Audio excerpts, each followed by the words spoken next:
Yeah, we all have weaknesses, guys. I'm not here to tell you that I'm perfect, that I'm a guru, that you should do what I do. No, it's not like that. I'm telling you my fuckery, my fuck ups, and how I learn from it, so that maybe you can also learn from my mistakes. You need to own your mistakes, because it will teach your kids, or it will show you as a person that, you know, it's okay to be human. It's okay to commit mistakes. This is what we're here for in this world, to learn from our mistakes. Nobody's perfect. Nobody will relate to you if you're perfect. Hello tribes, I miss you so much. It's been a long time since I have this kind of vlogs, you know, the chit chat and real talk and stuff. I wanted to vlog this yesterday, but I got so busy with my daughter. I just wanted to say it so that I will not forget, because tomorrow I'm gonna be in another mood. So I just want to share my thoughts today, because I think it's very important, because I feel like I've passed a test.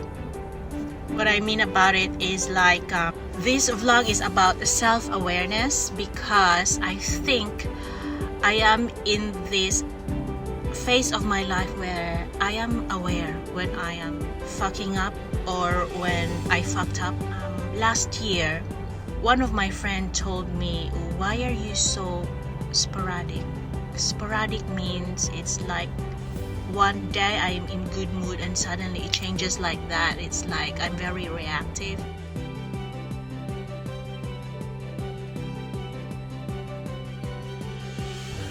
And at that moment, when it happened 3 times, I said, shit, something's wrong with me. That's when I thought I need therapy. That's how I got into therapy. I felt like something was wrong with how I'm feeling, with my thought process. I felt like I was stuck. And in psychology, they call it, when you're triggered, it's either you freeze, you fight, flight, and fawn. Fawn is when you just believe you're okay. It's like I'm doing the normal things in life, being mom and everything, but I just can't focus. It's like my brain is everywhere. For me, I felt like I was in a freeze mode, although I'm in my autopilot doing the mother thing every day, but something in me cannot focus. It's hard for me to understand instructions. It's so funny, because I was talking to Dana one day, and for some reason I got irritated for no reason at all, and Dana was like,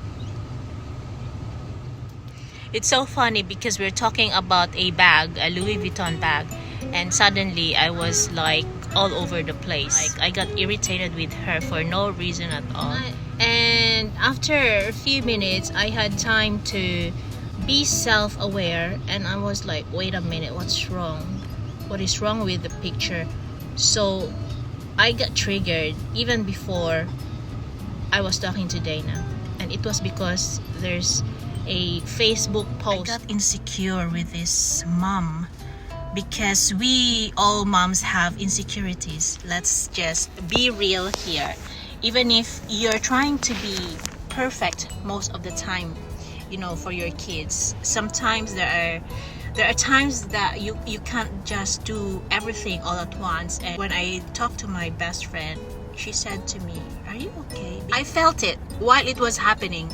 I felt like I was picking a fight with her. It's like I get not angry, but just a little bit reactive about what she's saying, realizing, oh my gosh, there's something wrong with me.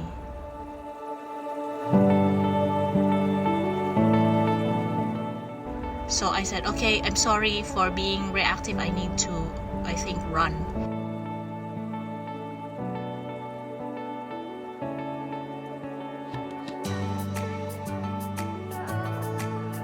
Because every time I get triggered, this is what happens. It's either I pick a fight with whoever I was talking to at that moment, or, you know, I just get cranky with my kids for little reason, and it's like drama everywhere.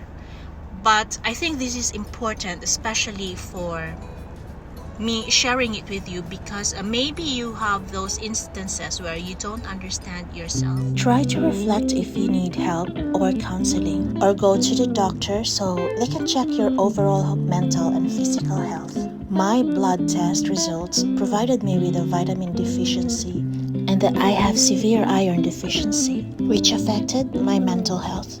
Going to the therapist doesn't necessarily mean that you have a mental disease.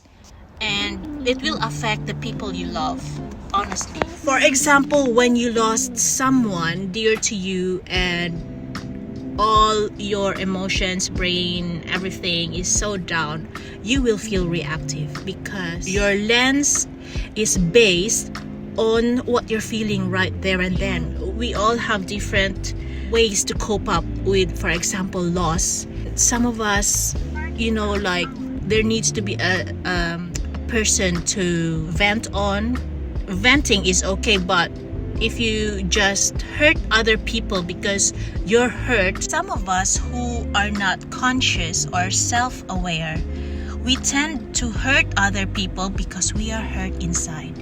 It's like if there is so much pain, if we don't express it through, for example, writing, we don't go to the gym, if we don't know how to express it in a healthy way, then we go into drinking, we go into really bad release, like to hurt other people or just to be cranky for no reason and things like this. And I think it's very important to be self-aware, because I am still working on it actually until now, but at least every time I get triggered, I know that it's happening.